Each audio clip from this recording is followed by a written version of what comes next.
তোর জন্য আসার নামাজ যেমন ফরজ, ওই আম্মার খেদমত করা তোর জন্য ফরজ, আব্বার খেদমত করা তোর জন্য ফরজ। আজ আমার আব্বা নাই, আমি বুঝি আব্বার সম্মান আর কদর কাকে বলা হয়। 2005 সালে আব্বা দুনিয়ার থেকে বিদায় নিয়ে চলে গেলেন। আম্মা দুনিয়াতে বেঁচে আছে, একই হালত, দায়িত্বের খাতিরে মাঝে মাঝে খেদমত করা সম্ভব হয় না। এরপরও পাকে পাকে যায় একটু মাঝে মাঝে মার একটু পা ধরিয়া জড়াইয়া বলে, মা একটু মাফ করে দিবা।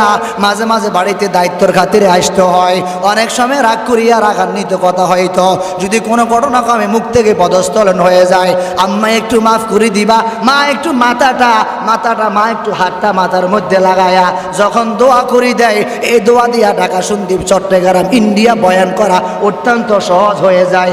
আমি মাওলানা হওয়ার পিছনে দুনিয়ার কোনো বাহাদুরির কোনো দোয়া চলে না, আমি বক্তা হওয়ার পিছনে দুনিয়ার কোনো এমপি মন্ত্রী কোনো অবদান নাই।